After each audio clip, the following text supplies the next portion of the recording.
we identified early on that we're in a spiritual battle. That's true. The enemy is going to make us think it was our fault.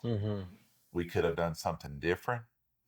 We should have, could have. Gone to a different hospital, tried a different treatment. But we have to identify the enemy and realize where it's coming from, because that's going to get us off track. That might even get us going backwards. And that's not healthy.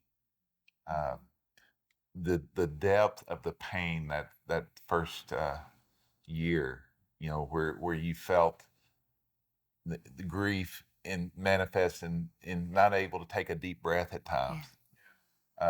Just there's a lot of things that we relate to grief. Our not being as sharp. Not that I'm the sharpest guy around. But you're duller than you used to be. Yes. And grief brain is real. Yeah. But what I would encourage those that are new in this is that that comes back. It gets better. Yeah. You're not going to be where you were at. If you choose to go forward and you choose to focus on the right thing, and we believe that you focus on God and His Word, that helps you to go forward. And sometimes you're not running. Yeah. You're just leaning. Yeah. You may not even be able to take a step. You just need to lean forward. But That's if you true. could just That's lean good. forward and just lean into it. And but what I would encourage people is that it gets better. With God. It gets better. With God and with a lot of time. I remember thinking, okay, once we get past this first year and we've done all the firsts and we've been through all the milestones and all that, surely it'll get better. For a lot of people, and talking with lots of bereaved parents, many say that the second year is worse than the first, because you kind of expect the first year to be bad and then you think the second year is going to be better.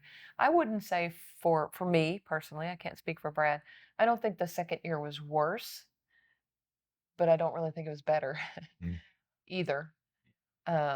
It takes so much more time than you ever would have imagined. And really, it's a lifetime.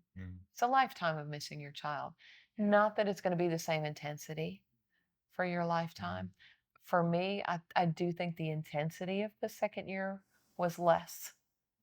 And I think sometimes as bereaved parents, we have to give ourselves permission to heal.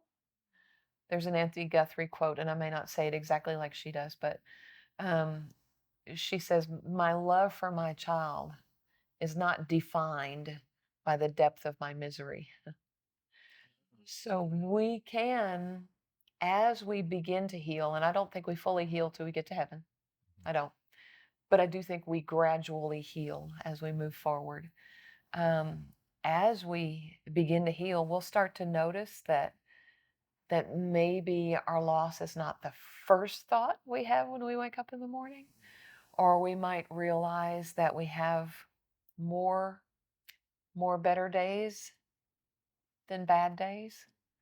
Not that we don't go backwards sometimes, that we go right back into that stretch of bad days. That's when you begin to see little glimpses that maybe a little bit of healing is coming.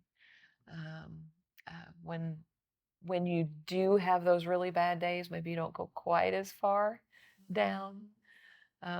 Always knowing that grief is, 3 steps forward, 5 steps back, 6 steps forward, 4 steps back. It's back and forth. Those stages of grief, throw all that out. Because the stages of grief make it sound like it's a linear process. You finish one, you go on to the next one, you go on to the next one, and if sometime you're going to come out the other end and it's going to be over. I wish it was like that, but it's not over. It's more like, I read in one book, and I wish I could tell you which one, but I don't. I've read lots of books, that grief is more like a spiral staircase.